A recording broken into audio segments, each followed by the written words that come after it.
You people think you can just walk anywhere you want, huh?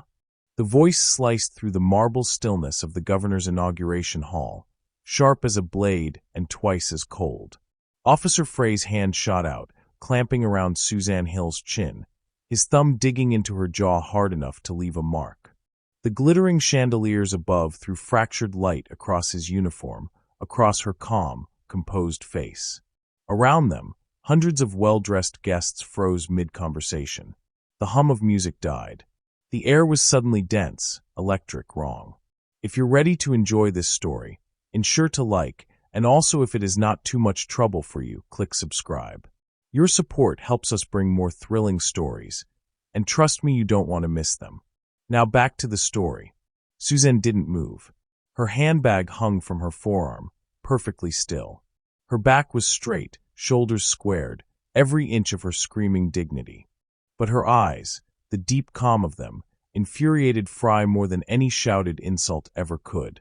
He leaned closer, breath sour with coffee and contempt. "Answer me," he hissed. "Who gave you clearance to be here?" Suzanne's voice was low and steady. "My invitation did." That answer should have been enough. But Frey's world was built on suspicion, not reason. "Smart mouth," he muttered. "You think you can talk to me like that?" Before she could reply, his open palm cracked against her cheek. The sound ricocheted through the grand hall, one brutal, echoing note that silenced everything else. Conversations stopped. A glass shattered somewhere. Gasps rippled through the crowd. Suzanne's head snapped to the side, the motion sharp, violent. Her handbag slipped from her arm and thudded to the floor, scattering lipstick, keys, a folded invitation, and a worn photograph of a soldier in uniform. Officer Matt, standing to Frey's right, crouched quickly, scooping up the bag before she could reach it. "What's this?" he said. "You stealing something?" Fry sneered. "Figures. Can't even dress right for the governor's event, but thinks she can waltz in here like she owns the place." Behind them, Officer Casey, the youngest of the three, chuckled under his breath. "Damn, Fry, you're gonna make the news again." His voice was half joking, half proud. Suzanne straightened slowly, one hand touching the corner of her mouth where a thin line of blood glistened. She didn't cry. She didn't yell. She simply looked up, her expression unreadable, her dignity towering over their authority. The silence was deafening. People were watching now, donors in tailored suits, aides in navy lanyards, reporters with lenses halfway raised. But no one stepped forward. No one stopped it. Frey's jaw tightened. Her calm unsettled him. "Pick that stuff up," he barked at Matt. "We'll let security sort this out." Probably another protester trying to sneak in for a photo op. Matt lifted the handbag, rifling through it. "She's got papers in here. Letterhead, seals." "Of course she does," Fry cut in. "They always come prepared with fake credentials." Casey smirked, eyes flicking between the two of them. "You want me to call it in?" "Not yet." Fry turned back to Suzanne, towering over her like a storm.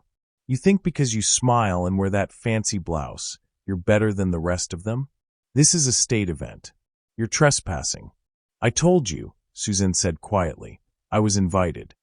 The steadiness in her tone drew more attention than any outburst could have. Several guests shifted uncomfortably. Someone murmured, "She said she was invited."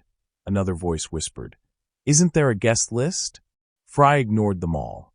He'd built a career on control, on the certainty that people like him were believed first and questioned later. But Suzanne's silence was undoing him. He stepped closer until his shadow swallowed her face. "You got ID?" "Yes." "Then where is it?" "In the purse you're holding." He snatched it from Matt, his thick fingers pawing through its contents with growing impatience. Lipstick. Wallet. Invitation envelope. A folded letter with a gold military seal. He froze at that. Suzanne's gaze didn't waver. "That's from the Department of Defense," she said softly. "My husband served 20 years. He died in Iraq." Frey's jaw flexed. He tossed the letter back into the bag like it burned his hand. "Yeah. Then maybe you should know better than to argue with security." Her throat tightened, but her voice remained composed. "You hit a veteran's widow in front of a crowd of cameras. Maybe you should know better." A murmur of disbelief rippled through the room. Phones were coming out now, quietly, cautiously. Screens glowed faintly in the chandelier light. Frey's face reddened. "You better watch that attitude, ma'am." The word ma'am carried no respect, only mockery. Suzanne's hand trembled once at her side, but she controlled it. She took a slow breath, forcing the sting in her cheek to fade behind resolve. Across the hall, the string quartet had stopped pretending to tune. The musicians stood frozen, bows suspended. Reporters' lenses adjusted, focused, zoomed. Somewhere, someone whispered, "Is that Liv?" It was. Without knowing it, the local news crew's camera, set to capture the pre-ceremony atmosphere, had panned directly to them. The slap, the silence, the standoff, all of it streamed live to tens of thousands of viewers waiting to see Governor-elect Jonathan Hill make his grand entrance. Suzanne glanced around, meeting the eyes of strangers who wouldn't meet hers back. The humiliation pressed in like smoke, thick and choking, but she refused to let it suffocate her. Her mind slipped briefly to that morning's message to her brother. She'd sent it from her hotel room before heading out. "Big day, John. Mom would be proud." "I'm proud too." He'd replied instantly. "See you soon, Susie. You'll have the best seat in the house." The irony stabbed deep. Fry gestured sharply. "Move her out of the way. We're done here." Matt reached for her arm, but Susan pulled back, her voice firm. "Don't touch me." Frey's eyes flared. "Excuse me. I said don't touch me." The quiet authority in her tone made something flicker in Matt's expression. Hesitation, maybe guilt, but Frey's temper drowned it out. He stepped forward again, invading her space, his boots squeaking on the marble. "You don't give the orders here," he spat. Suzanne looked straight at him. "Neither do you." It was the calm defiance of someone who had already survived worse. For a moment, the entire hall seemed to tilt around them. Then Frey's hand shot out again, grabbing her wrist hard enough to make her wince. "You're resisting now." "I'm standing still," she said. The flash of a camera went off nearby. Then another. Then a dozen more. The journalists, sensing the story, could smell blood. "Officer," a voice called from the crowd. "She's got a badge. Look, she dropped something." Fry didn't turn. "Mind your business," he barked. Suzanne twisted slightly, pointing with her free hand. "My invitation's right there. On the floor. Pick it up." Casey bent lazily, lifting the folded card embossed with gold trim. He squinted. "It's real," he muttered, too quietly for Fry to catch, but Matt heard. Fry snatched it from Casey, scanning the text. His lips moved as he read the name printed in elegant script. His frown deepened. "Suzanne Hill," he said aloud. "And what you expect me to believe?" He stopped mid-sentence. The name hung between them.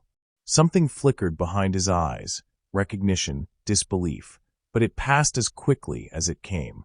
He shoved the invitation into his pocket. "Fake." Suzanne's nostrils flared. "That's an official document.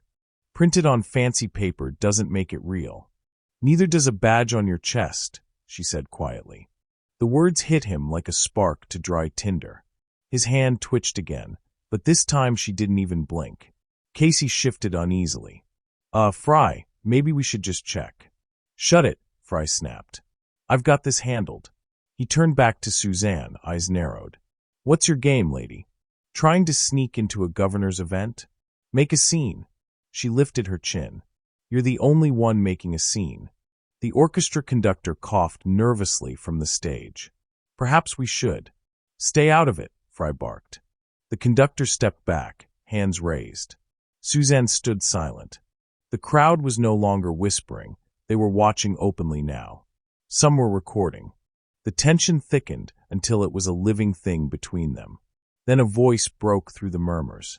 "Hey, what's going on here?" All eyes turned toward the side entrance.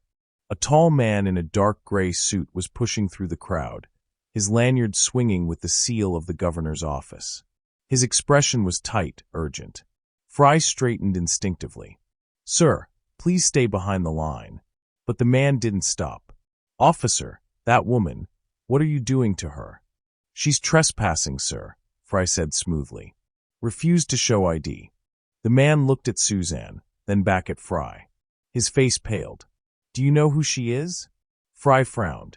"A nobody trying to crash an event." The man's voice dropped to a whisper, trembling. "That's Suzanne Hill." "Yes-o," Fry snapped. The man's eyes widened. "She's the governor's sister." The words landed like a thunderclap. The air left the room. Cameras clicked furiously. Casey's smirk vanished. Matt froze mid-step, still holding the half-open purse. Frey's face went slack, then hardened again as if denial could undo what he'd just heard. Suzanne finally spoke, her tone quiet, measured. "You wanted to see my credentials," she said. "Now you'll wish you hadn't." Frey's mouth opened, but no words came out. His authority was unraveling in real time. The room that had once looked at him with deference now looked at him with disgust. Suzanne bent down, picked up the fallen photograph of her husband, brushed the dust from it, and slipped it gently back into her purse. When she stood again, she met Frey's eyes and said, "You should be very careful where you point that badge." He found his voice then, brittle and defensive. "I don't care who you are. You can't talk to me like that." "I just did," she replied. The hum of conversation swelled again, rising into a buzz of scandal and outrage.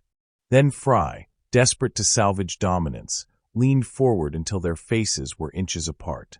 His sneer returned, ugly and strained. "Let's see how far your attitude gets you now," he muttered. And then, a blinding cascade of camera flashes erupted around them. The nearest television crew had swung their lens toward the confrontation. The light hit his uniform, her bruised cheek, the small red smear of blood glinting under the chandeliers. The broadcast had already started. The footage was live. Millions of viewers, waiting for the ceremony to begin, had just watched Officer Fry slap the governor's sister across the face. Suzanne didn't move, didn't blink. Her silence became the loudest thing in the room. And as the cameras rolled, the world began to shift. The sound of camera shutters was still echoing when Officer Frey's hand closed around Suzanne's arm. "Move," he hissed under his breath.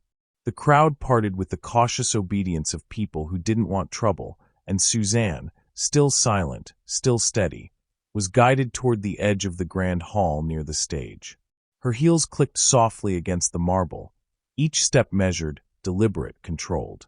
The chandeliers above cast gold light over her face, catching the faint red mark still blooming across her cheek. She could feel it pulsing in time with her heartbeat, a reminder of what had just happened in front of hundreds of witnesses. Behind her, murmurs rippled through the dignitaries. "Did you see that? She didn't even do anything. That officer's in deep trouble if that's who I think it is." Suzanne heard them all, but she didn't turn. She knew how fast public sympathy could vanish once people realized silence was safer than outrage. Fry marched her toward a cordoned-off area near the stage's left wing, where cameras and security staff milled about. The state flag fluttered gently from its pole. Rows of seats gleamed under the lights, waiting for the ceremony to begin. "Sit," Fry ordered. "I'm not under arrest," she said calmly. "You are until I say otherwise." He pushed her down into a chair beside the security checkpoint. Two other officers looked up, confused, but said nothing. Officer Matt hovered nearby, shifting his weight from one foot to the other. Casey, the rookie, stayed a few feet behind, his earlier smirk gone, replaced with unease. For the first time since the slap, Suzanne looked small, not weak, just human. The weight of humiliation pressed down on her chest like a heavy coat. Dozens of eyes darted toward her and away again. A whisper of her name floated somewhere in the crowd, then another. She could hear someone mutter, "Wasn't she the governor's sister?" Fry caught it too. He barked a laugh loud enough for everyone nearby to hear. "Governor's sister, my ass. Everyone's someone important when they get caught." Laughter rippled through a few nervous onlookers. Suzanne's jaw tightened, but she kept her eyes on the floor. A few feet away, an older black woman in a burgundy suit, the same councilwoman who had hesitated earlier, stepped forward. Her gray hair gleamed under the light, her eyes sharp with indignation. "Officer," she said, voice cutting through the murmurs, "that's enough." Fry turned, annoyed. "Excuse me." You're humiliating that woman in public, the councilwoman said. I just watched you strike her. You owe her an apology. This doesn't concern you, ma'am, he replied, voice thick with contempt. It concerns every citizen in this room, she shot back. Especially when the police abuse their authority, again. The word again hung in the air like a curse. A few guests nodded subtly, emboldened by her courage. Frey's jaw flexed. I'm warning you, step back. The councilwoman didn't move. You don't get to warn me, son. I've been warning people like you since before you pinned that badge to your chest. Matt shifted nervously, looking around as the confrontation drew even more eyes. Ma'am, he said, stepping forward to defuse the situation. Please. But before he could finish, Fry shoved past him, planting his hand against the councilwoman's shoulder and forcing her backward. Enough, he barked. You're interfering with a police investigation.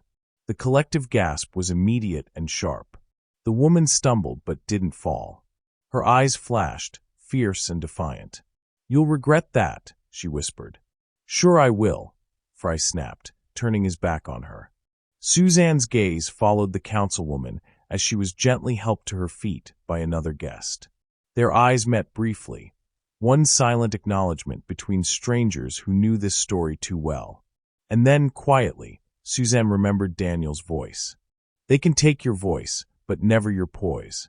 He'd said that during their last phone call from Iraq, the night before his convoy left for Fallujah. He'd laughed, tired but proud. Stay graceful, Susie, he'd told her. Grace confuses them. They can't fight what doesn't flinch. Her throat tightened at the memory. She straightened her shoulders. I'd like my invitation back now, she said evenly. Fry ignored her. Matt, check her purse again. Matt hesitated. His conscience was gnawing at him.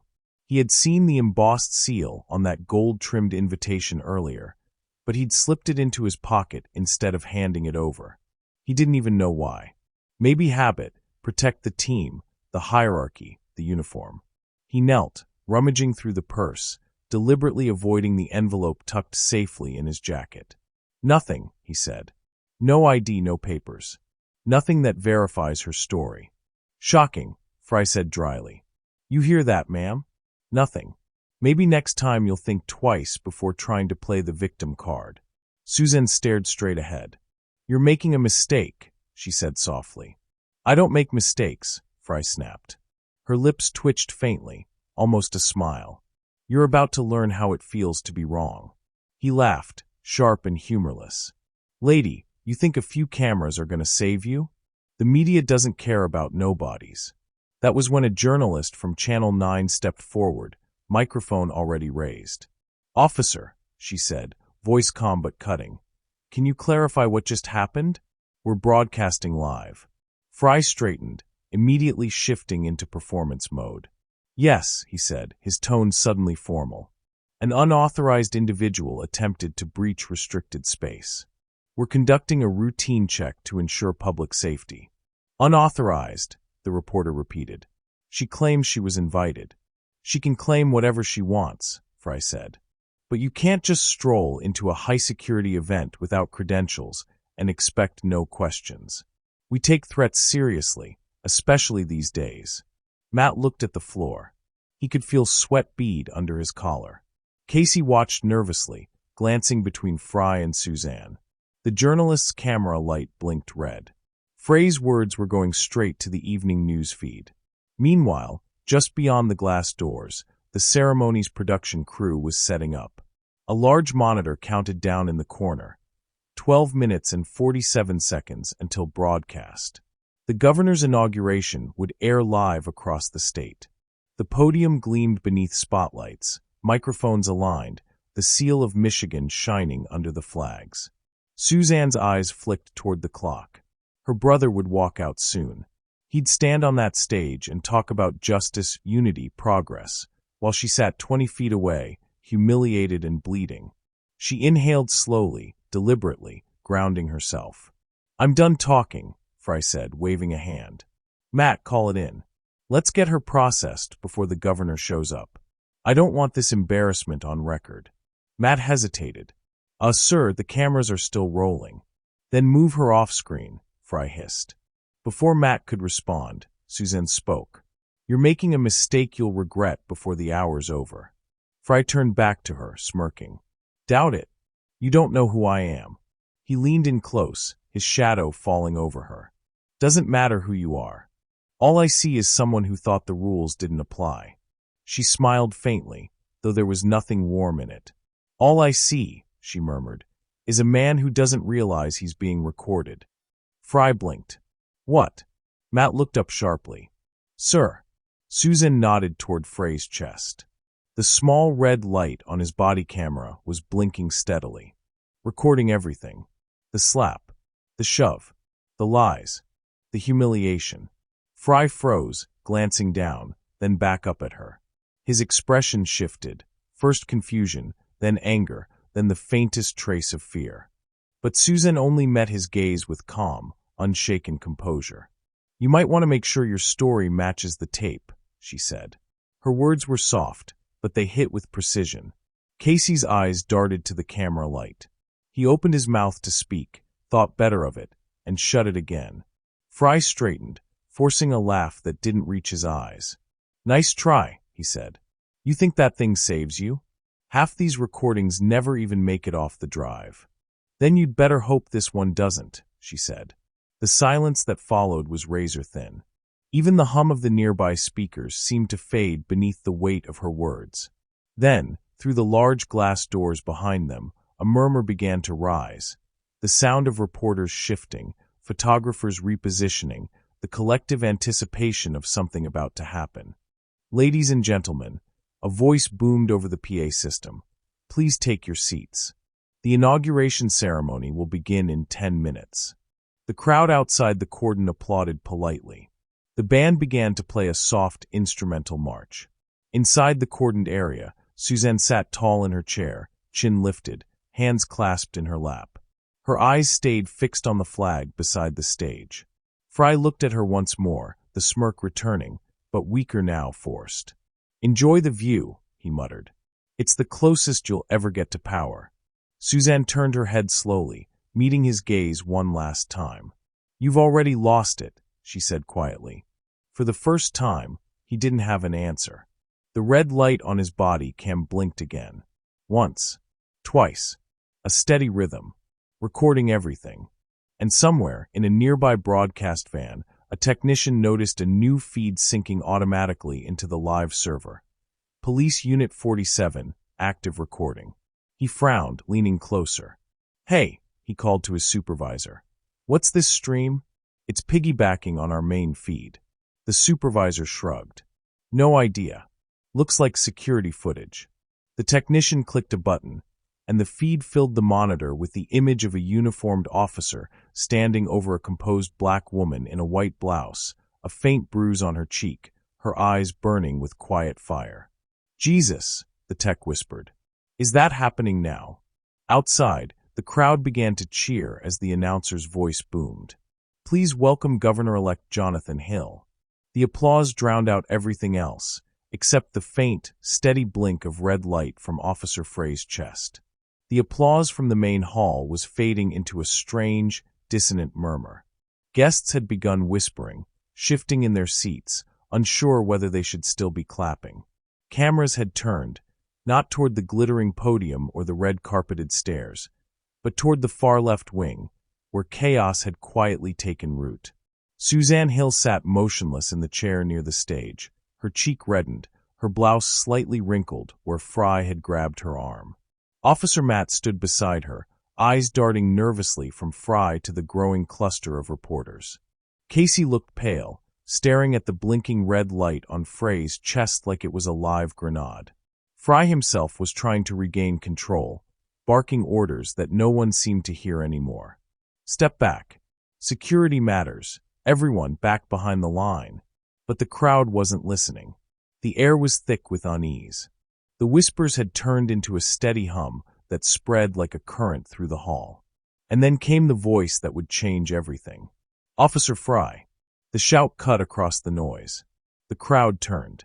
From the main entrance, Ethan Lowe, the incoming chief of staff, was storming toward them. His tailored gray suit swayed as he moved, his face tight with fury and confusion. 2 aides followed in his wake, whispering into radios. He had heard the commotion from backstage, just as the governor's security detail began to assemble. When one of the assistants muttered something about an officer scuffling with a guest, he'd come running. Now, as he pushed through the knot of reporters, Ethan froze mid-step. His eyes found Suzanne, and the bruise on her cheek stopped him cold. "What the hell?" he breathed. His voice was low, disbelieving. Fry straightened, instantly defensive. "Sir, this area's off-limits to unauthorized guests. I'm handling it." Ethan blinked, as though he hadn't heard right. "Unauthorized." His gaze snapped from Fry to Suzanne, then back again. "Do you even know who that is?" Fry gave a short, dismissive laugh. "Yeah, another protester trying to sneak in." The moment stretched, an unbearable heartbeat of silence, before Ethan's composure broke. "Are you out of your goddamn mind?" His voice thundered across the marble. "That's Suzanne Hill, the governor's sister." The words detonated through the room. For a full 3 seconds, nobody moved. Not the officers, not the guests, not even Suzanne. The name seemed to hang in the air like smoke, slow, curling, inescapable. Then the silence shattered. Reporters surged forward. Cameras pivoted. Microphones rose from the crowd like drawn swords. The hum of whispers turned into gasps, then into a rolling wave of chaos. "Oh my God! Did he say the governor's sister? She's his sister? Get this on record. Someone's filming this, right?" Frey's smirk faltered for the first time. The blood drained from his face as the weight of what Ethan had just said began to sink in. He turned slowly toward Suzanne, who sat perfectly still. Their eyes met, hers calm, his wide with dawning dread. Suzanne rose to her feet, every movement deliberate. The crowd parted instinctively as she bent down, retrieved her fallen purse from the floor, and dusted it off. Her hands didn't shake. Her poise was armor. "You wanted my ID?" she said softly, her voice carrying through the chaos like a thread of steel. "Here." She opened the purse and drew out a thick ivory envelope, embossed with the state seal of Michigan, the gold trim catching the light. Gasps rippled as the seal gleamed under the chandeliers. Suzanne unfolded it and held it out, not to Fry, but to Ethan. "Official invitation," she said, "issued by the office of the governor." Ethan took it carefully, scanning the name printed across the top in gold letters, Suzanne M. Hill, family guest of honor. He looked up, fury burning in his eyes. "She's on the goddamn program," he snapped. "She's supposed to be seated next to the governor." The sound of camera shutters exploded around them. Reporters surged closer, capturing every word, every grimace, every drop of sweat running down Frey's temple. Susan wasn't finished. "And since my word still isn't good enough," she said, reaching into the purse again, "perhaps this will convince you." She unfolded a second item, a letter encased in a clear protective sleeve. Across the top, the bold black lettering read, United States Department of Defense. The embossed gold seal gleamed as she held it up for everyone to see.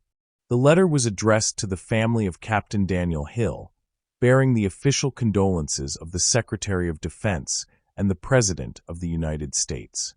"I keep this with me," she said, her voice calm but steady. "A reminder of who my husband was, and what he gave for this country." She met Frey's eyes directly. "He died wearing the same flag you're sworn to protect." The hall fell dead silent again. Even the band stopped playing mid-note. The sound of Suzanne's words seemed to echo against the marble and glass. Officer Matt looked down at the floor, guilt heavy on his face. Casey's throat bobbed as he swallowed hard, suddenly looking very young in his uniform. Frey's mouth opened, but nothing came out. His hand twitched at his belt, reaching for authority that was already gone. The blinking red light on his chest cam might as well have been a countdown to the end of his career. "Officer Fry," Ethan said, voice trembling with anger, "you assaulted the governor's sister in front of half the press corps. In the middle of a live broadcast." I didn't know," Fry stammered. She wasn't." "She wasn't what?" Ethan snapped. "White. Obedient. Small enough to ignore." Cameras clicked like gunfire. Every outlet in the room was recording. Frey's eyes darted to the nearest exit, then to the reporters who now surrounded him. His voice came out weak. "This is a misunderstanding." She resisted instructions. "I was maintaining order." "Order?" Ethan's voice cut through like a blade. "You humiliated a guest of honor and struck a decorated soldier's widow. You call that maintaining order?" Suzanne said nothing. She simply stood there, still as marble, one hand resting lightly on her purse. The sound of a single flash camera pierced the silence. Ethan turned toward the podium where the ceremony staff stood frozen. "Sergeant-at-Arms," he barked. A tall man in uniform broke from the line, moving quickly toward them. "Sir, get them off this floor. Now." Frey blinked. "Wait, what?" "You heard me," Ethan said, his tone like cold steel. Your men out. Effective immediately." Matt took a small step back. "Sir, Ethan's glare landed on him. "Were you part of this?" Matt hesitated, then nodded.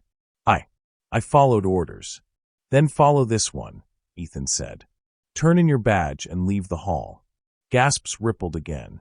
Reporters jostled each other for better angles. Frey's mouth twitched as if he might argue, but one look at the growing sea of cameras shut him down. The sergeant-at-arms gestured sharply to the side entrance. "This way, officers." Casey was the first to move.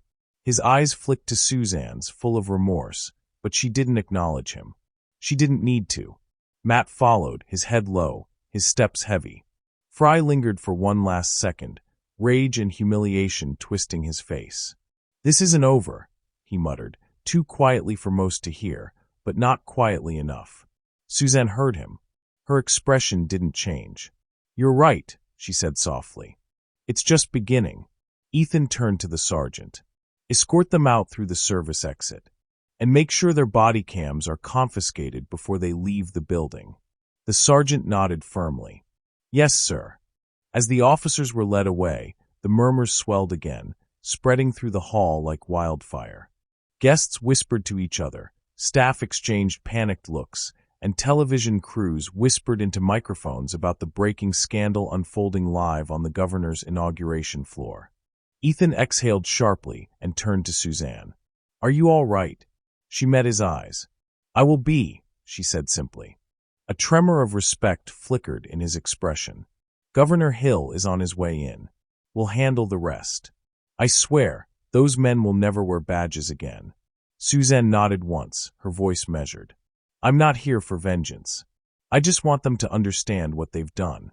Ethan looked at her for a long moment, then said quietly, "They already do." Behind them, the doors to the grand hall opened.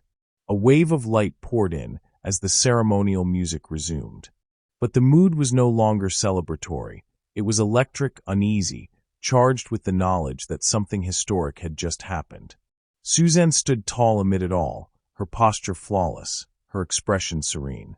Cameras framed her as though she were the centerpiece of the entire day. And somewhere deep in the crowd, a single journalist whispered to another, "That's the photo that'll be on every front page by morning." Ethan adjusted his jacket and signaled to the stage crew to proceed. But as he walked away, his words echoed back toward the stunned officers being marched out of the hall. "Next time," he said coldly, "remember that power doesn't excuse ignorance, it exposes it." The sergeant-at-arms pushed the side door open, and the officers disappeared into the shadowed corridor beyond. Frey glanced over his shoulder one last time.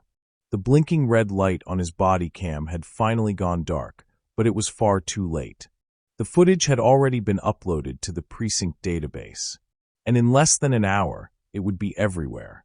The sound of cheering echoed down the marble steps of the Michigan State Capitol. The cold January air shimmered with excitement as Governor-elect Jonathan Hill stepped out of his black motorcade, the state seal glinting on the car door behind him. Cameras flashed. Supporters waved flags. Brass instruments blared a triumphant tune. He smiled as he waved to the crowd, polished, poised, and proud. This was supposed to be the greatest day of his life. The day he would swear in as governor. The day he would stand before the people of Michigan and promise them something better. But then he saw the faces of his aides. The smile faded instantly. Near the base of the steps, his chief of security was on the phone, voice sharp and urgent. Two press coordinators huddled over a tablet, whispering, their expressions ashen. A news producer turned pale when he caught sight of Jonathan approaching. Jonathan stopped mid-step. "What's going on inside?" No one answered. He turned sharply toward his communications director, Dana Wells, who looked like she'd just seen a ghost. "Talk to me," he demanded. Dana hesitated. "Sir, there's been an incident." "What kind of incident?" She swallowed. "Security-related." "Security." His voice darkened. "Inside the ceremony?" She nodded, eyes flicking toward the tablet in her hands. "It's already live." Jonathan snatched the device from her. The screen showed a shaky live feed from Channel 9 News. The image froze for a second, then resumed. A crowd of guests. A line of police officers. And then his sister, Suzanne, sitting near the stage, her cheek red and swollen. A uniformed officer standing over her, shouting. Cameras flashing like lightning. For a moment, Jonathan couldn't breathe. He watched in disbelief as the officer, identified in the broadcast caption as Officer Raymond Fry, grabbed Suzanne by the arm. The anchor's voice played faintly over the feed. "We're witnessing what appears to be an altercation involving state security and the governor-elect's sister." Jonathan's blood ran cold. He looked up, his face suddenly hard as iron. "Who did this?" Dana shook her head helplessly. "The broadcast says it was one of the security officers assigned to crowd control. There were 3 of them. Where are they now?" "Still inside." The chief of staff, Ethan Lowe, intervened. Jonathan's jaw clenched so tightly his teeth ached. "Get me inside," he said, his voice low and dangerous. "Sir, maybe we should." "Now, Dana." He didn't wait for another word. The heavy wooden doors of the Capitol swung open, and Jonathan strode through them, his long coat sweeping behind him. The moment he entered the grand hall, the noise collapsed into silence. All eyes turned. The orchestra stopped mid-song. Reporters froze mid-question. The entire ceremony ground to a halt. Jonathan scanned the crowd once, his gaze sharp as a blade, and then he saw her. Suzanne stood beside the chief of staff near the stage. Her hair was slightly tousled, her blouse wrinkled, but her posture was perfect. She looked calm. Too calm. A quiet storm of grace and strength. But the bruise on her cheek, purple and raw, stole the air from his lungs. He walked straight to her, ignoring the cameras, ignoring the gasps. When he reached her, he took her hands gently, like they were made of glass. "Suzanne," he whispered. His voice trembled with a mix of rage and heartbreak. "Who did this?" She looked at him for a long moment. Then she turned her head slightly, just enough to glance at Fry, who stood several feet away, pale and sweating. He did. Jonathan's eyes followed her gaze. Fry froze as the governor's stare landed on him. For a heartbeat, the hall was deathly silent. Then Jonathan straightened to his full height, every inch the man of authority the people had just elected. His voice carried through the hall like thunder. "Chief Rogers," he barked. The state police chief, a broad-shouldered woman standing near the press line, stepped forward instantly. "Sir, detain those officers. Now." Rogers hesitated. "Sir, are you certain?" "Do it," he roared. The order echoed like a gunshot. Reporters surged forward. Cameras clicked like machine fire. Chief Rogers turned, motioning to her detail. "You heard him. Officers Fry, Matt, Casey, hands behind your heads.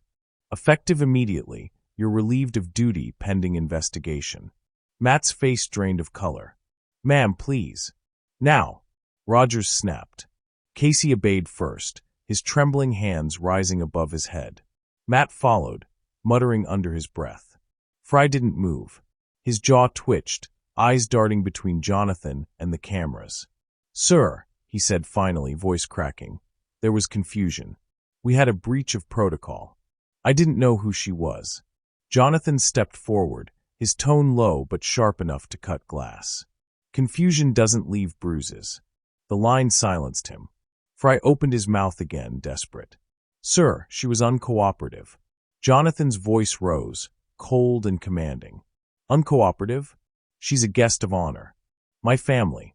And you assaulted her in front of a national audience. The crowd erupted in whispers. Phones recorded every second. Sir, please, Fry stammered. It was a misunderstanding. Jonathan took another step closer, his expression unreadable. You humiliated my sister. You laid hands on a woman who did nothing but stand where she belonged. You will answer for that. Ethan Lowe stepped forward, speaking quietly but firmly. Governor, the body cam footage corroborates everything. It's already being uploaded to the state's evidence servers.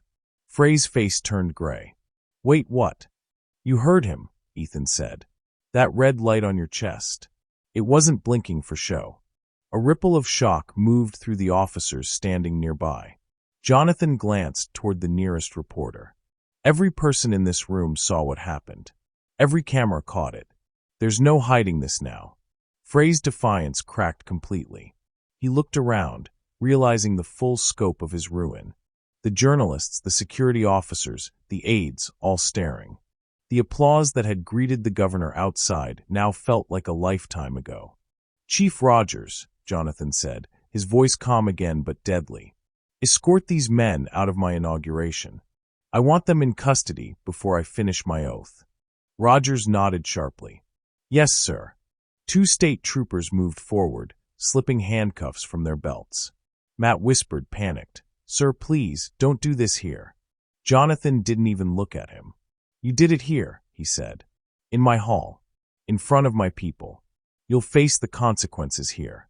The troopers seized Frey's wrists first, the metallic click of the cuffs echoing through the hushed room. Fry winced as the steel bit into his skin. Matt and Casey followed, their faces ashen. Cameras flashed. Reporters shouted questions. The live feed caught every second.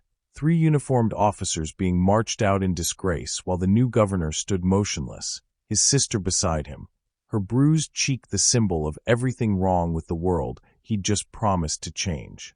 Jonathan turned to Suzanne. You okay? She nodded slowly. I will be. He looked down at her hand, still clutching the folded Department of Defense letter. His throat tightened. He hit you, he murmured, almost to himself. After everything you've already lost. Susan gave a small, sad smile. I didn't lose everything, she said. I still have my voice. He nodded, swallowing hard. Then you'll use it. On that stage. With me. John. No, he squeezed her hand. This isn't just about us anymore. The troopers pushed the handcuffed officers toward the exit, the heavy doors swinging wide. Fry stumbled once, catching himself, his eyes wild with humiliation as flashbulbs exploded across his face. The crowd erupted in mixed sounds, applause, outrage, murmurs, but all of it bled into a single unified roar. Justice had begun to stir. Jonathan raised his chin, the leader's mask settling back over his fury. He turned to Ethan. Clear the podium. We're not delaying the ceremony. The people need to hear from their governor. Ethan nodded and hurried to the stage crew. Jonathan looked back at Susan one more time, his voice low and firm. You stand with me when I take that oath. You've earned it more than anyone here. She hesitated. John, they'll say it's political theater.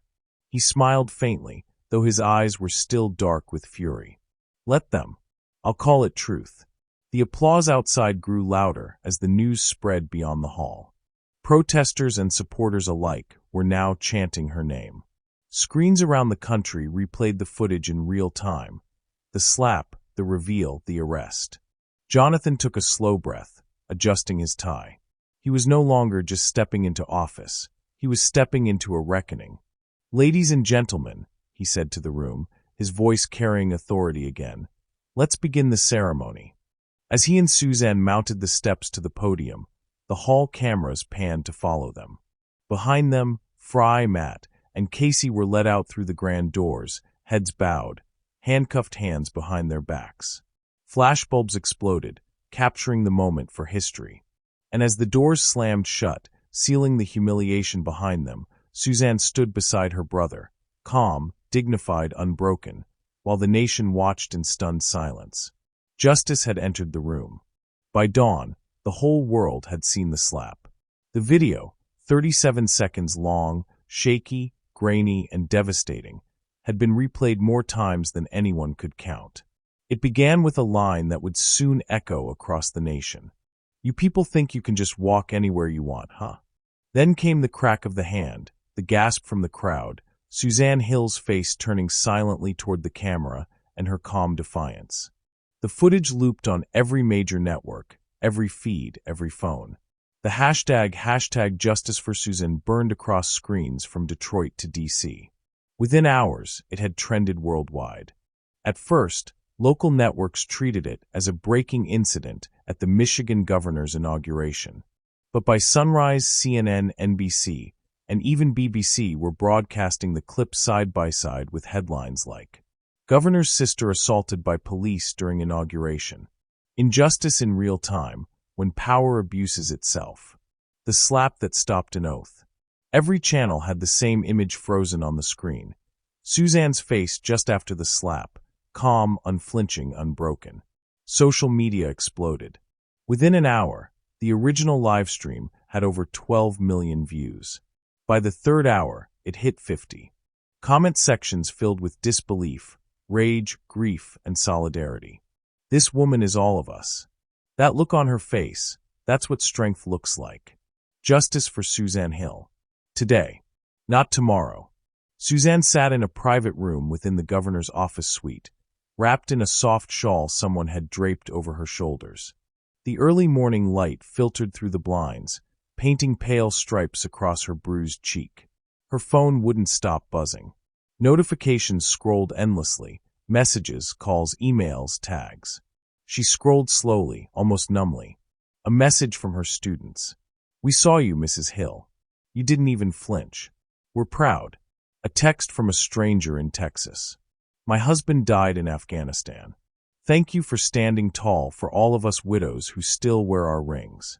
A veteran's wife wrote, "You didn't just hold your ground, you held ours." Suzanne exhaled softly. Her throat ached, but not from tears. She hadn't cried once. Not when the slap landed. Not when Fry was cuffed. Not even when her brother's hands trembled as he touched her bruised face. She'd learned long ago that tears made people comfortable. Dignity made them pay attention. Ethan Lowe entered quietly, a folder tucked under his arm. "You should get some rest," he said gently. "I will," Suzanne murmured. She looked up. "Is he still here? Your brother?" "He hasn't slept. He's downstairs with the Attorney General." She nodded, unsurprised. "He'll want this to go public."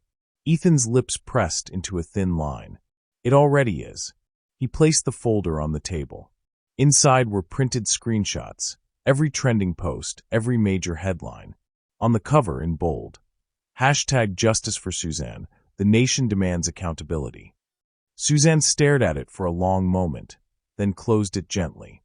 "They'll come for me too," she said quietly. "They'll say I provoked it. They'll say I was angry." Ethan shook his head. "They can't rewrite what everyone saw." "They always try," she said.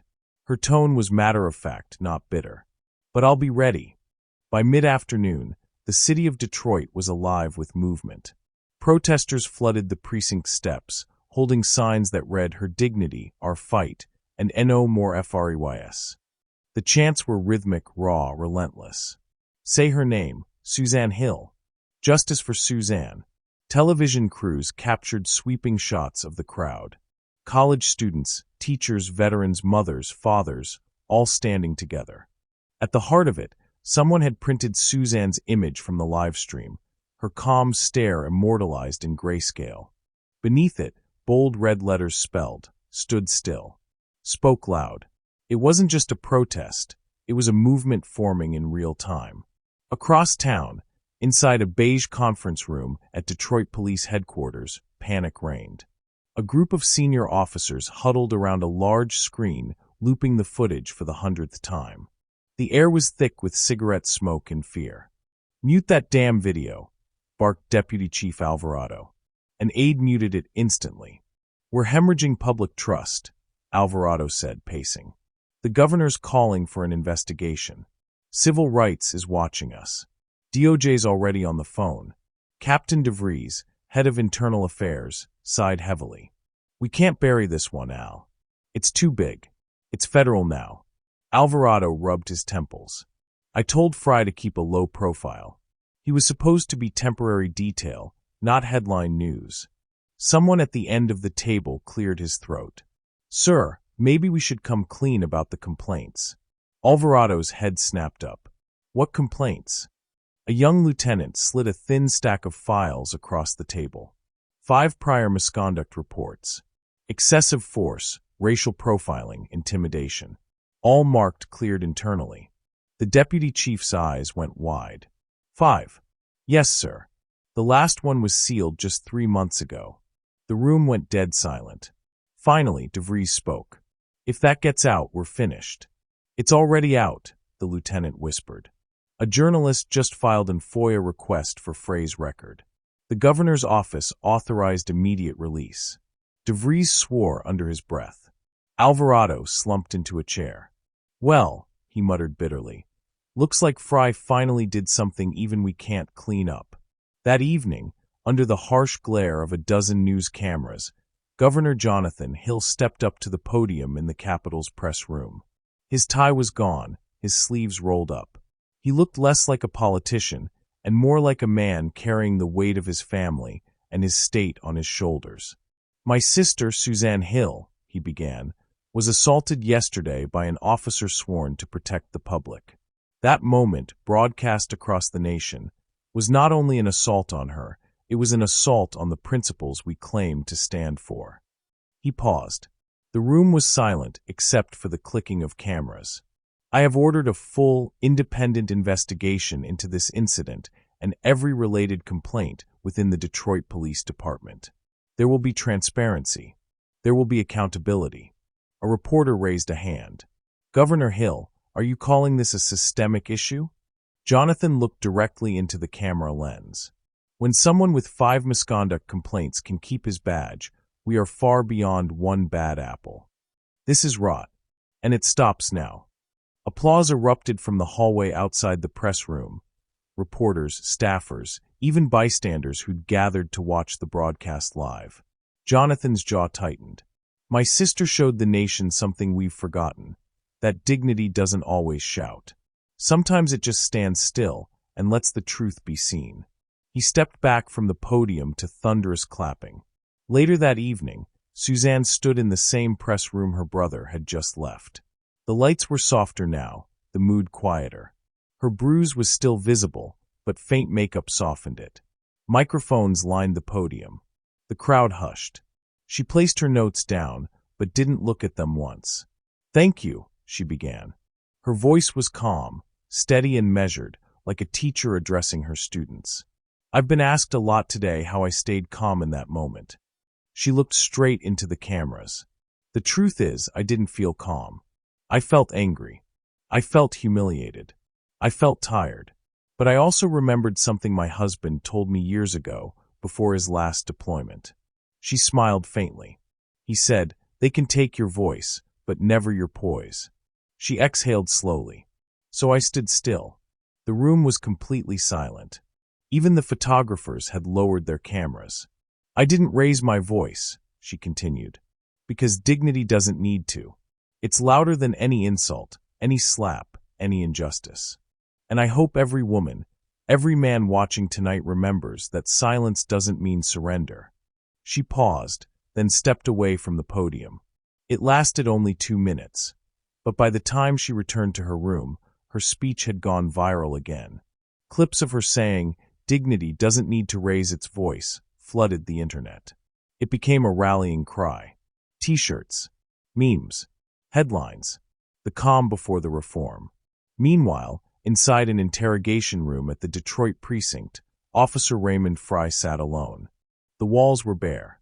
The air conditioning hummed softly. A single monitor on the far wall replayed the same video. The slap, his smirk, the moment Ethan Lowe shouted the name Suzanne Hill. Fry stared at it, jaw tight, eyes bloodshot. Every few seconds, his own voice echoed back from the recording. You people think you can just walk anywhere you want, huh? He winced each time, like it was a wound reopening. Outside the glass, 2 internal affairs agents whispered. One held a manila file marked Fry, active review. 5 prior incidents, one muttered. All swept under the rug. Not this time, the other replied. Frey's phone buzzed on the table, unanswered. The precinct had confiscated it, but the screen still lit up with notifications. Hashtag Justice for Suzanne. 7.2M tweets, Fry resigns. 1.4M shares Governor orders investigation, live. He stared at his own face on the screen, frozen mid-slap, and felt the final collapse of everything he thought untouchable. His badge sat on the table beside him, stripped of authority, stripped of power. Just a piece of metal now. He reached for it once, hesitated, then pushed it away. The light above flickered, casting his reflection across the mirrored glass. For the first time, he saw himself the way the world did. Not as a protector, not as an officer, as a man who had mistaken cruelty for control, and watched his career, his name, and his uniform disintegrate under the weight of a single slap he thought no one would ever see. The morning after the viral eruption, the Michigan State Capitol no longer felt like a building of ceremony. It felt like a war room. Cameras and reporters still lined the steps outside, but inside, the air was thick with urgency. What had started as a moment of humiliation had now become the center of a national reckoning. Governor Jonathan Hill stood at the head of a long mahogany table in the Capitol's conference chamber. Around him sat his Chief of Staff Ethan Lowe, Attorney General Carla Mendez, Police Chief Rogers, and a dozen senior advisors. A monitor at the end of the table replayed muted footage from the incident, the now infamous slap that had upended everything. Jonathan's voice was calm, but every word carried iron beneath it. Ladies and gentlemen, this isn't going away. We're not sweeping it under the rug. Not this time. Chief Rogers cleared her throat. Sir, Internal Affairs has already begun reviewing Frey's record. We'll file the report by the end of the week. Not good enough, Jonathan said sharply. The people want action now. They don't trust the department to police itself, and frankly, neither do I. Ethan nodded. Public faith is collapsing. We need transparency. Carla Mendez, the Attorney General, leaned forward. Then we make it public. Full hearings. Witnesses, documents, evidence. No sealed files. Jonathan exhaled slowly. Then it's settled. We're launching an independent task force. Civil rights, legal oversight, veteran representation, and one public member of the governor's choosing. Ethan hesitated. Who do you have in mind for the public member? Jonathan didn't answer immediately. His gaze shifted toward the window, where the morning light spilled across the Capitol lawns. The chanting from protesters outside was faint but steady, hundreds of voices crying Suzanne's name. When he spoke again, his voice softened. My sister. A murmur of surprise rippled through the room. Rogers frowned. Governor, with respect, that might not be wise. She's directly involved. That's exactly why she belongs there, Jonathan said. Because she's not afraid to speak. Ethan exchanged a glance with Mendez, then nodded slowly. It'll send a message, loud and clear. Jonathan looked at them all, his tone unyielding. Then make it happen. Today. Suzanne sat in the adjacent waiting room, listening through the half-open door. Her hands were clasped in her lap, her fingers trembling slightly, though her expression remained composed. She could hear fragments of conversation, task force, body cam, public accountability. Words that meant something new now. Ethan stepped into the doorway. He wants you in the room, he said gently. Suzanne looked up. As what? As the reason this investigation exists, Ethan said. She rose slowly, smoothing the sleeves of her navy blazer. Then let's begin. By mid-morning, the conference room lights had dimmed. A technician from the state's forensic IT division stood beside the large monitor, nervously adjusting his glasses. He cleared his throat. Governor, what you're about to see is footage recovered from Officer Frey's body cam. Jonathan frowned. Recovered? He claimed it was off. The technician nodded. He lied. The device automatically syncs to the precinct's cloud when within range. Even if manually disabled, the data fragment remained. We restored it. He tapped a key. The footage began. The hall came alive on screen. The marble floor, the chandeliers, the faint hum of music. Then, Frey's voice. "You people think you can just walk anywhere you want, huh?" A collective inhale filled the room. The sound of the slap cracked through the speakers. The camera shook as Suzanne's head snapped sideways. Officer Matt's voice followed, sneering. "What's this? You stealing something?" Then Casey's laughter. The video ended abruptly when Fry grabbed Suzanne's arm. The technician paused it on the last frame.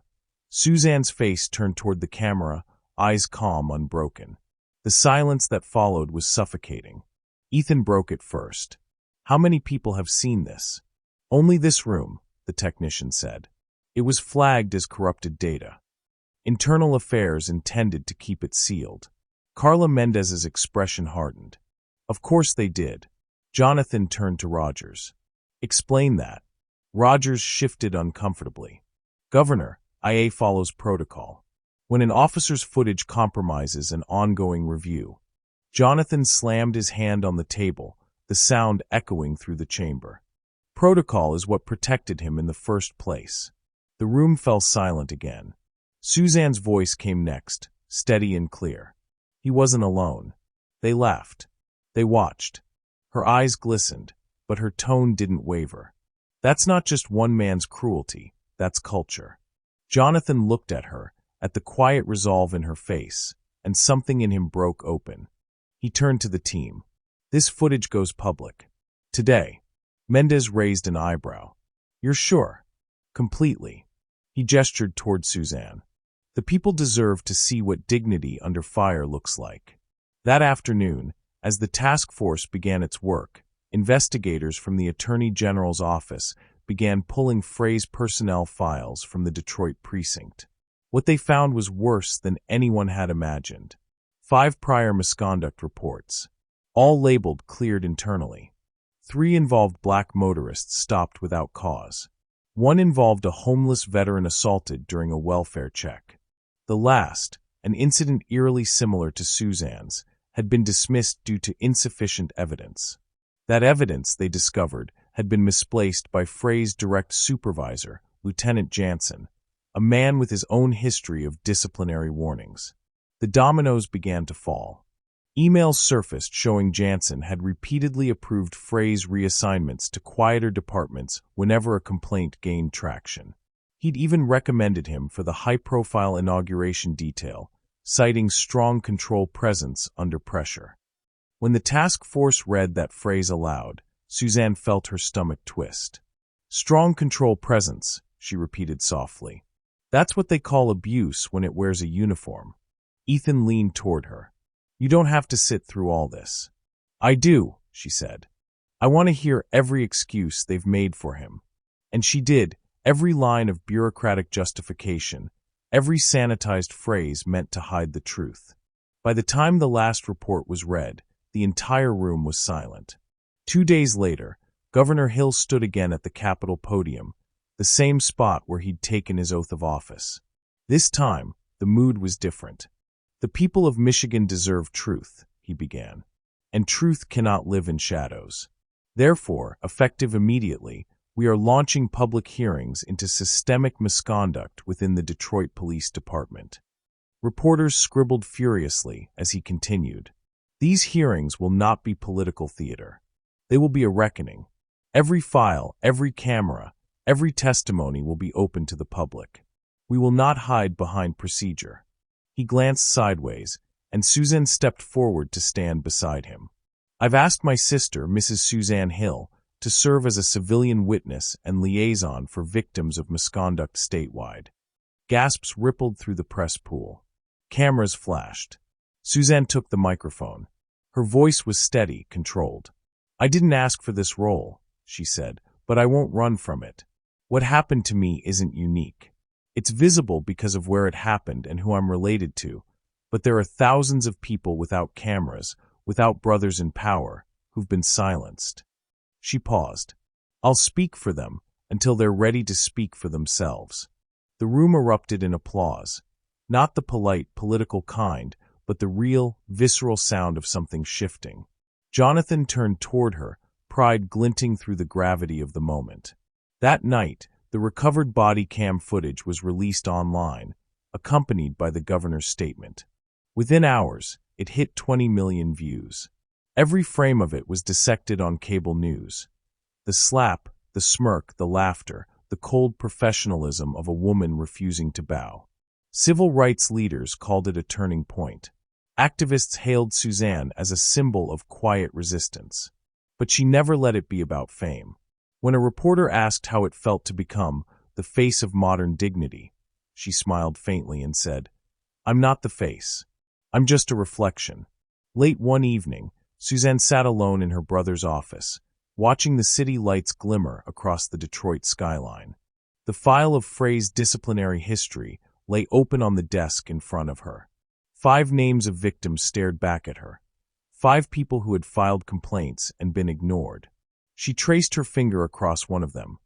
Linda Carver, 47, traffic stop injury, case closed, insufficient evidence. She whispered the name under her breath. Linda. The anger came, not hot, but cold and precise.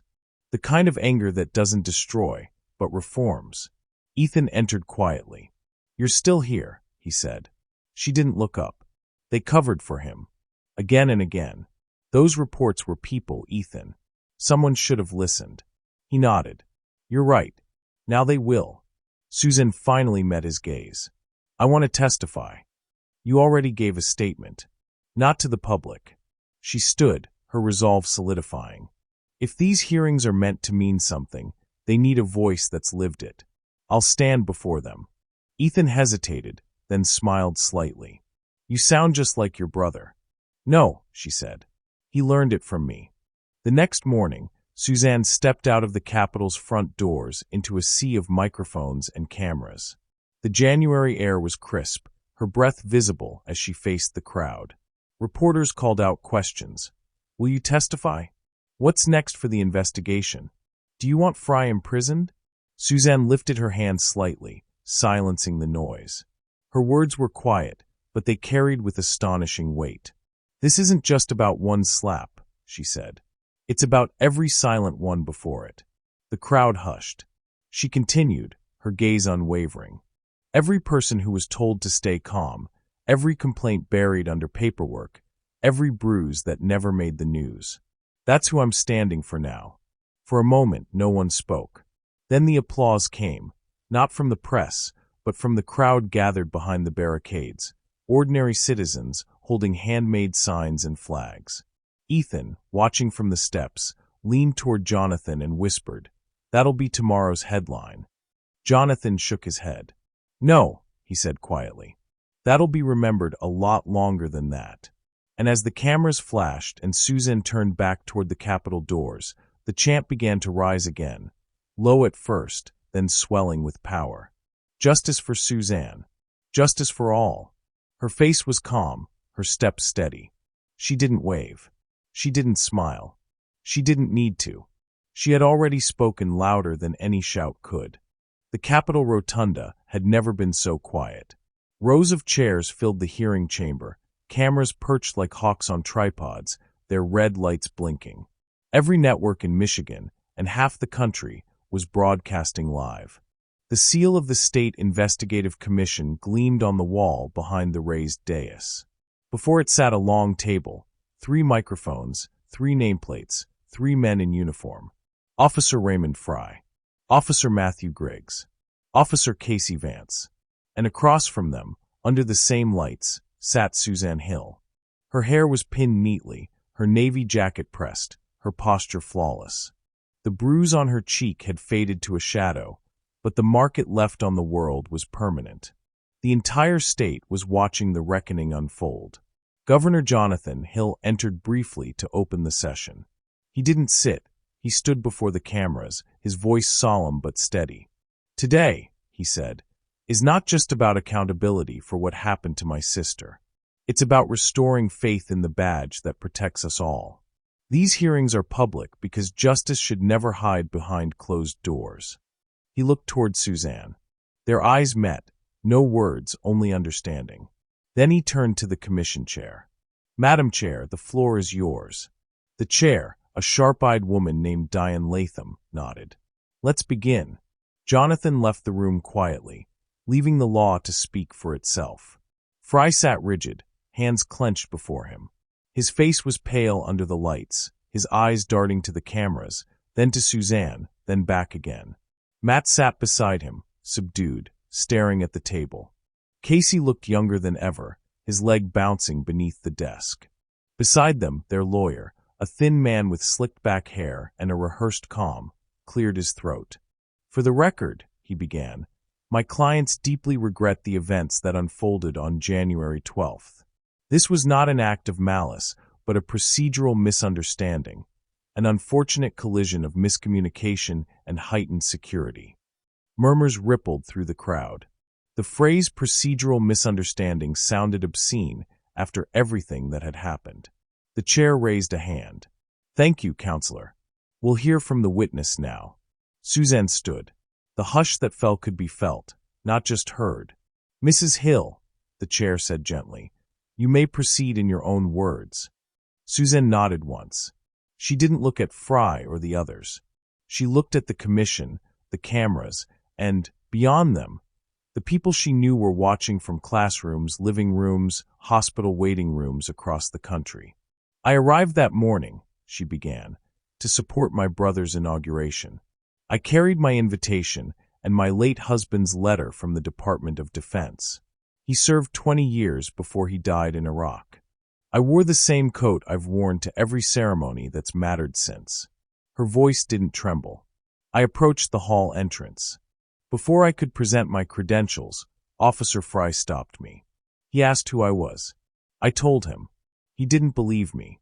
He told me this was a space for dignitaries only. She paused. I told him my brother was the dignitary.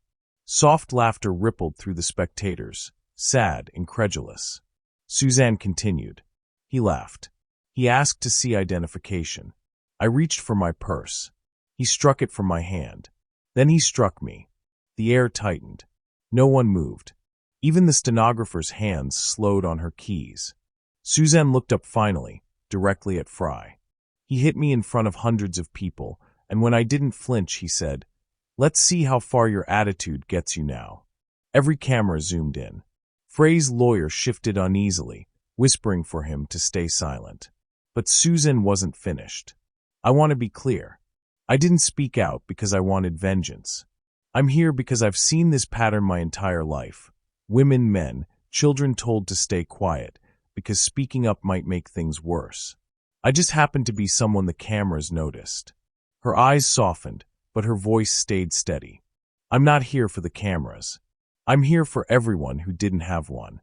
The room erupted in applause. The chair had to call for order twice before it settled again. The lawyer cleared his throat, forcing an uncomfortable smile. Mrs. Hill, no one is disputing that what happened was regrettable. However, Officer Fry was performing his duty under high-security circumstances. There was a communication lapse. Suzanne interrupted, her tone calm. What lapse makes a man think violence comes before verification? The lawyer blinked. Ma'am, Officer Fry didn't know who you were. Suzanne's next words were soft, but they carried like thunder. You didn't need to know who I was. You just needed to know who you were. The audience gasped, a single sound that filled the room. Even the chair froze for a heartbeat. Suzanne continued. You were the one with the badge. The one with the power. The one sworn to protect. You forgot that before you even saw my face. Fray's hands clenched into fists. His lawyer grabbed his sleeve, but the damage was done. The cameras caught everything. The sweat on Fray's forehead, the flicker of humiliation across his face. You think this is easy for me? Fry suddenly snapped, breaking his silence. His voice cracked with anger. You think I woke up wanting this? I didn't know who you were. The lawyer hissed, Ray, stop. But Suzanne didn't flinch. Her reply was simple, devastating. I know, she said. And that's the problem. The words hit harder than any accusation could. Fry sagged back in his chair, defeated. The chair leaned forward. Officer Fry, please answer plainly. Did you strike Mrs. Hill? Fry hesitated, his throat working. Yes. But she didn't comply. I thought. You thought what? The chair pressed. He faltered. I thought she didn't belong there. And why did you think that? He hesitated too long. Because she's black. Because she didn't look like power. Because the system had always told him he'd be believed. But he didn't say any of that. He just stared down at the table, his silence answering for him. Matt shifted beside him, whispering something, but the microphones caught it. We just followed your lead, Ray. Casey's eyes filled with tears. He looked up at Suzanne. I'm sorry, he whispered. I should have said something. I didn't know it would. Suzanne's expression softened slightly. You did know, she said quietly. You just didn't act. The weight of her words hung over them like judgment itself. After 4 hours of testimony, cross-examination, and public statements, the chair called the hearing to a close. She tapped her gavel once. The commission will recess for 30 minutes to deliberate. The room erupted in hushed chatter as the panel disappeared behind closed doors. Ethan Lowe approached Suzanne at her table. You did it, he murmured. That line, you just needed to know who you were. It'll be quoted for years. Suzanne shook her head. It wasn't for them. It was for him. Ethan followed her gaze toward Fry, who now sat slumped in his chair, his hands folded, his lawyer whispering frantically beside him. For the first time since that day, the power dynamic had reversed completely. Suzanne didn't need to win, she already had. When the commission returned, the cameras refocused. Chair Latham's tone was measured, but her eyes burned with conviction. After reviewing the evidence, including body camera footage, sworn testimony, and prior disciplinary records, this commission unanimously recommends the immediate termination of Officers Raymond Fry, Matthew Griggs, and Casey Vance. The crowd murmured approval, but she wasn't finished. Furthermore, given the nature of the offenses and the established pattern of misconduct, we recommend referral to the U.S. Department of Justice for potential federal civil rights charges. Gasps filled the chamber. Suzanne exhaled slowly, eyes closing for a brief second. It wasn't joy, just release. Fry sat motionless, color draining from his face. Matt bowed his head. Casey covered his with his hands. The chair struck her gavel. This hearing is adjourned. Reporters swarmed instantly. Microphones extended like a forest of metal stems. Mrs. Hill, how does it feel to see justice served? Suzanne smiled faintly. Justice isn't served. It started. Another question came. Do you forgive them? Her eyes softened again. Forgiveness is personal. Accountability is public. I'm here for the latter. The crowd outside erupted in applause, chanting her name. As she made her way down the marble steps of the Capitol, the winter air bit at her cheeks. Snowflakes drifted through the air, glittering under the lights. A child near the barricade held a sign that read, "Dignity won't bow." Suzanne stopped, knelt down, and smiled at the little girl. That's a good sign, she said gently. The girl beamed. My mom says you're brave. Suzanne shook her head. Your mom's braver for teaching you that word. She rose, the crowd parting as she walked toward her brother waiting at the car. Jonathan opened the door, pride shining in his eyes. You did more in one sentence than most politicians do in a career. Suzanne smiled, her gaze distant. It wasn't just one sentence. It was every one they tried not to hear. As she stepped into the car, the chant rose again, stronger, unified, unstoppable. Justice for Suzanne. Justice for all. The sound followed her down the street, echoing through the city that had once looked away, and now could never again. Winter in Detroit had turned harsh. The wind came off the river like a warning, cold enough to sting the skin and clear the streets before nightfall. But even in that cold, crowds gathered outside the courthouse, holding candles, banners, and cell phones streaming the live feed of a story that refused to die. Inside, the marble corridors hummed with history in the making. Federal investigators were in town. The Department of Justice had officially opened a civil rights inquiry into the Detroit Police Department, one that stretched far beyond 3 disgraced officers. What began as a single act of brutality had cracked open an entire system. Special Agent Daria Kwan from the DOJ stood before the press, her tone clipped and professional. Our preliminary findings suggest a pattern of misconduct extending back over a decade, she said. Dozens of internal complaints were either misclassified, ignored, or erased entirely. Officer Frey's record is not an anomaly, it's a symptom. A flurry of reporters raised hands. Agent Kwan, does this mean there will be federal charges? Her gaze didn't waver. It means there will be justice. Behind her, cameras clicked in a relentless rhythm, capturing the moment the local became national.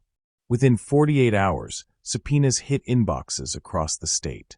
Former precinct captains, internal affairs officers, union reps, all called to testify. What once hid under the shield of departmental review now stood under the unforgiving light of federal scrutiny. And at the heart of it all, Suzanne Hill. Suzanne hadn't asked to be a symbol. But symbols are rarely chosen. They're forged in the fire of what they endure.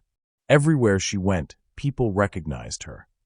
The woman who stood tall when the system tried to humiliate her. Veterans' wives stopped her in grocery stores. Teachers sent her letters. Students wrote essays about her courage. Still, Suzanne stayed grounded in what she knew best, her classroom. She returned to New York briefly to teach again, but the media followed her even there. One morning, she stood before her students, chalk in hand, when one of them raised a tentative arm. "Mrs. Hill, are you going to talk about it?" Suzanne smiled faintly. "Which part?" "The slap," the student whispered. "And how you didn't, cry or anything." Suzanne turned to the board, drawing a small circle and then a larger one around it. "This," she said, tapping the inner circle, "is reaction. What people see." She tapped the larger one. "This is control. What you choose." The class watched in silence. "My husband used to say," she added softly, "courage isn't loud. It's steady." The bell rang, but no one moved for a few seconds. They just looked at her, understanding something deeper than any civics lesson could teach. Outside the door, a camera crew waited. She sighed, squared her shoulders, and walked toward them. News broke that afternoon. The U.S. Attorney's Office for the Eastern District of Michigan had filed federal indictments against Raymond Fry, Matthew Griggs, and Casey Vance. Charges included deprivation of rights under color of law, assault resulting in bodily injury, conspiracy to obstruct justice. For Fry, the lead count alone carried up to 10 years in federal prison. In a statement, Attorney General Carla Mendez said, "This case is not just about one act of violence. It's about a culture that allowed violence to masquerade as authority." The nation watched as Fry and his partners were led into federal court, no longer in blue, but in orange. Frey's face was hard, unreadable. Cameras caught the moment he looked up at the crowd outside, the same crowd that had once watched him swagger with authority. Now they chanted for accountability. Governor Jonathan Hill didn't waste time. The day after the indictments, he stood at a podium flanked by legislators and civil rights leaders. The cameras were live once again, but this time, the story was about progress. He signed an executive order titled the Michigan Accountability and Dignity Act. "Effective immediately," he said, "every law enforcement agency in this state will undergo mandatory anti-bias and ethics retraining. An independent civilian review board will oversee all use of force incidents. No more sealed complaints. No more internal clearances. Not on my watch." He signed the document with a single stroke of his pen. The applause that followed was thunderous. Suzanne stood behind him, not as the victim, but as the proof that one act of courage can shift the course of a state. When asked to speak, she stepped forward and said simply, "Policy can't fix what empathy should have prevented. But it's a start." Her words made headlines the next day. Invitations began pouring in. Universities, nonprofits, civil rights forums, and news networks wanted Suzanne Hill to speak. She resisted at first. She was a teacher, not an activist. But eventually, she realized the same thing she'd told her students. Silence helps no one. So she spoke. In Atlanta, she talked about dignity. In Chicago, about reform. In Washington, about justice that listens. And everywhere she went, the same question came up. How did you stay so calm? Her answer never changed. "I didn't stay calm," she would say. "I stayed present. Because anger passes, but presence changes things." Within months, she'd become the keynote speaker at the National Forum on Civil Rights Reform. The televised broadcast reached over 30 million viewers. That night, Suzanne stood on a stage beneath a banner that read, "From silence to strength." She took the podium, looked into the sea of faces, and began. "I never wanted a platform," Suzanne said, her voice echoing through the auditorium. "I wanted a moment to breathe. But when that moment was taken from me, I realized breathing wasn't enough. I had to speak, not because I wanted to, but because I had to." She paused, letting the silence stretch. "When that officer hit me, he didn't just see a woman. He saw a type, a story he'd already decided. But I'm not his story. And none of us are the stories written by people who refuse to see our humanity." Applause rippled, but she continued before it could swell. "This isn't about revenge. It's about recognition. The badge means nothing if it doesn't stand beside the people it protects. Power means nothing if it forgets compassion. And courage doesn't always roar. Sometimes it just refuses to bow." By the time she finished, half the audience was on its feet. Somewhere in the back row, a veteran's widow wiped tears from her eyes. 3 states away, in a small concrete cell at Wayne County Detention Center, Raymond Fry sat on the edge of his bunk, staring at the flickering television mounted near the ceiling. He didn't want to watch, but there was nowhere else to look. Suzanne Hill's face filled the screen, steady, calm, commanding. Her words rolled through the cell like a tide. "We are not defined by what they do to us. We are defined by how we stand afterward." The inmates around him watched too, murmuring. One of them, a man Fry had once arrested, smirked. "That's the lady, huh? The one you hit." Fray's jaw tightened. He said nothing. The broadcast continued. Suzanne spoke about justice, reform, rebuilding trust. Each sentence was another brick in the monument she hadn't meant to build, but had. Fry turned away, but her voice followed. He saw again the look she'd given him after the slap, quiet, unwavering, merciless in its dignity. He used to think power meant fear. Now he understood it meant restraint. And he'd lost both. For the first time since his arrest, he felt something that wasn't anger. It was regret, raw and consuming. But regret couldn't undo history. A week later, Suzanne stood in the stillness of a winter cemetery on the outskirts of Albany. Snow blanketed the ground, muffling the world into silence. She wore a long gray coat and carried a small bouquet of white lilies, the kind Danny always brought her on their anniversary. The marble headstone read, "Captain Daniel Hill, United States Army 1978 to 2010, faithful in all things." Suzanne knelt, brushing snow from the inscription with gloved fingers. "Hey, Danny," she whispered, a soft smile on her lips. "It's been a while since I visited. I had a year." Her breath fogged in the cold. She looked down at the lilies, then up at the sky. "They said your name on TV last week," she said quietly. "The reporters kept calling me the governor's sister. But you'd laugh at that. You always said I was the strong one." A small chuckle escaped her. Then, more softly, "You were wrong about that. But I think I'm learning." She paused, her voice trembling just slightly. "We're still fighting, Danny. And we're winning." The wind stirred, carrying her words across the cemetery. She closed her eyes and let it move through her like an answer. When she finally stood, she placed the bouquet at the base of the stone and touched the folded flag pin on her coat lapel. The same one she'd worn the day she faced those officers. For a moment, the world was perfectly still. Then she turned and walked back toward her car, her steps sure and steady, her silhouette fading into the white horizon like the closing of a chapter.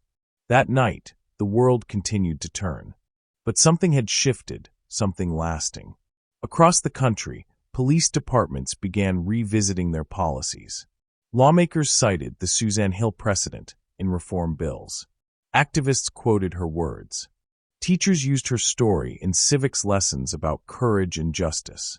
And somewhere in a classroom in New York, a student wrote on the chalkboard before class began, "Courage isn't loud. It's steady, When Suzanne arrived that morning, she just smiled. Because finally, that lesson was being learned. Spring came late to Detroit that year, but when it did, the city bloomed differently. The air felt lighter, the people more awake. Change, real, tangible change, had begun to take root. 6 months had passed since the public hearings. 6 months since Suzanne Hill stood on those marble steps and spoke the quiet truth that had shaken an entire system. Now her name was etched into history, not as a victim, but as a reformer. The newspapers called it the Suzanne Hill Act. The Michigan State Legislature convened under a rare spirit of unity. The bill, once debated, delayed, and doubted, passed with overwhelming support from both sides of the aisle. Governor Jonathan Hill signed it into law on a bright morning in May. The Suzanne Hill ACT, MCL 9.45.1, an act to ensure accountability, transparency, and equity in law enforcement, to establish independent civilian review boards, to mandate annual anti-bias certification, and to protect the dignity and safety of all citizens. The signing took place in the same grand rotunda where the slap had once echoed, a full-circle moment carved into Michigan's conscience. As Jonathan lowered his pen, cameras flashed. The applause that followed wasn't thunderous. It was respectful, the kind reserved for something sacred. Suzanne stood beside him, hands clasped, eyes glistening, not with pride but with peace. She wasn't smiling for the cameras. She was remembering everyone who didn't live to see their dignity defended. Afterward, a journalist approached her quietly. "Mrs. Hill, how does it feel to have a law named after you?" Suzanne hesitated, glancing around the room filled with reporters, officials, and ordinary citizens. "It doesn't belong to me," she said softly. "It belongs to everyone who stood tall when it would have been easier to bow." The act's effects were immediate. Within weeks, the Detroit Police Department underwent complete restructuring under federal oversight. Old hierarchies dissolved. New leadership, diverse, community-focused, took charge. Body cameras were now mandatory. Complaints went to civilian boards instead of being buried in filing cabinets.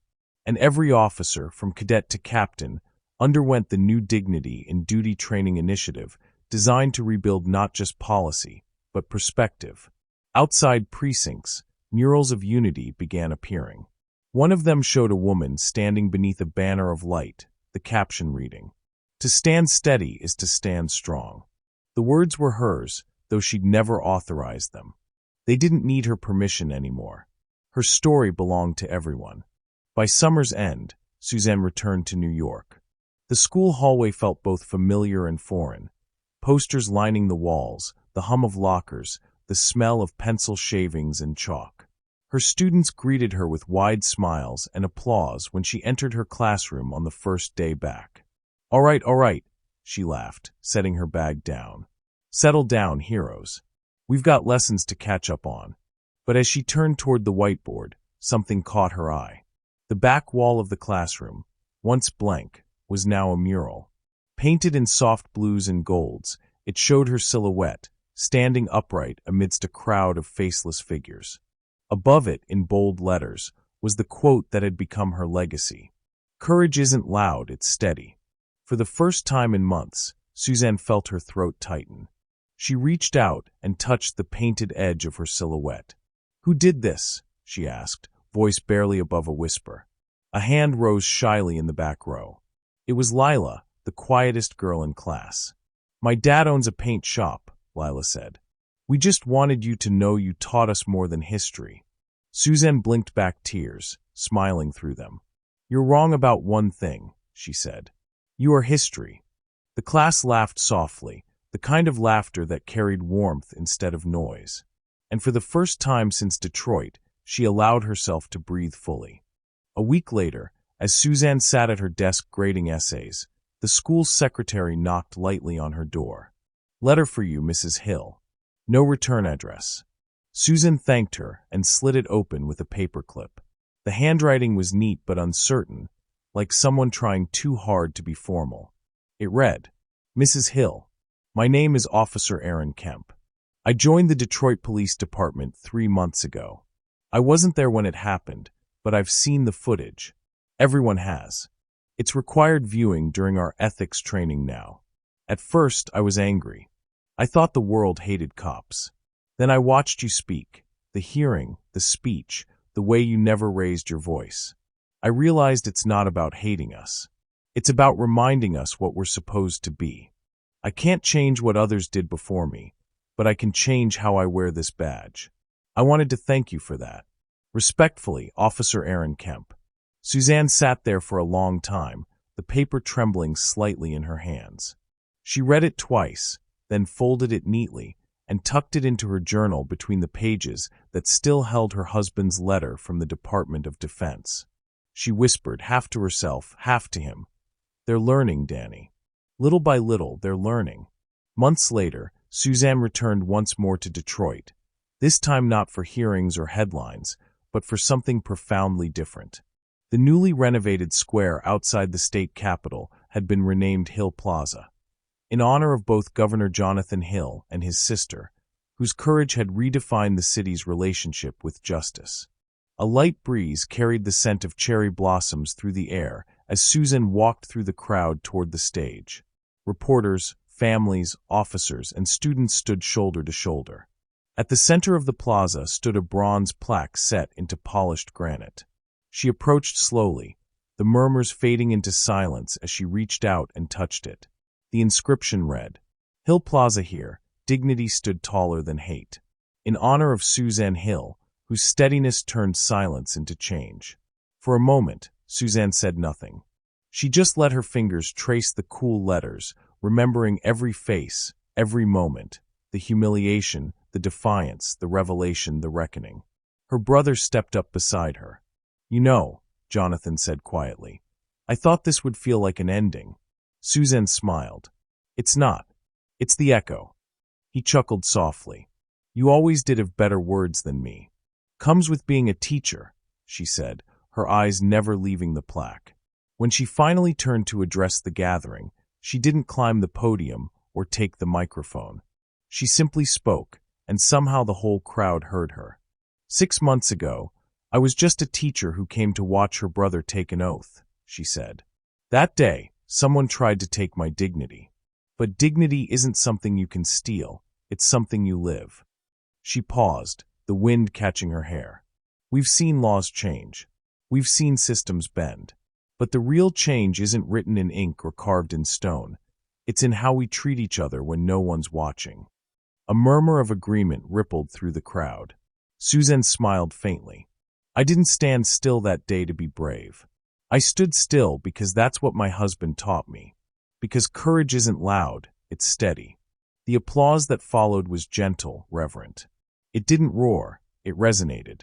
That evening, as dusk settled over the plaza, Suzanne remained after everyone had gone. The lights from the city shimmered against the polished stone of the monument. She could still hear the distant hum of life, traffic, laughter, the sound of cameras packing up. But in the center of it all, there was peace. A little girl ran past with her parents, pointing toward the plaque. "Mommy, that's the lady who stood up to the bad cops, right?" Her mother nodded. "Yes, sweetheart. That's her." The child grinned. "She's the brave one." Suzanne turned, smiled softly, and waved. The girl waved back before disappearing into the night crowd. Suzanne whispered to herself, "No, little one. We all are." Later that night, a journalist from the Detroit Free Press published an article about the dedication ceremony. The headline read, "They thought they could silence her. Instead, she became the sound of justice." It became one of the most quoted lines of the decade. By the next morning, copies of the article hung in classrooms, precincts, and city halls across the state. It wasn't about the slap anymore. It was about the stand. And in homes across the country, people repeated the story, not of violence, but of the woman who refused to bow. Months later, back in her New York classroom, Suzanne stood by the window as the morning bell rang. The mural still glowed softly under the fluorescent lights, her painted silhouette standing tall, the words above it like a quiet anthem. "Courage isn't loud, it's steady." Her students filed in, chatting and laughing.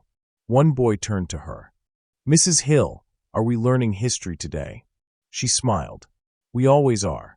Outside, spring sunlight spilled through the window, lighting the mural in a golden hue.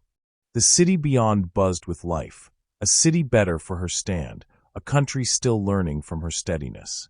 She didn't see herself as a hero. She was simply a teacher, a widow, a sister, someone who refused to let hate decide the story. But sometimes, refusing is enough. As the bell's echo faded, Suzanne looked once more at the mural, then out the window toward the world she had helped reshape. And for a moment, she swore she could hear her husband's voice, soft and certain, carried by the morning wind. Steady, Susie. Always steady. She smiled, turned back to her students, and began to teach. They thought they could silence her. Instead, she became the sound of justice. End of story. Thank you for watching this video to the end. I'm pretty sure you enjoyed it. We have a lot of other interesting and beautiful stories lined for you already, so do click on subscribe and enjoy many more stories we have to offer. Your support means a lot to us and keeps us going.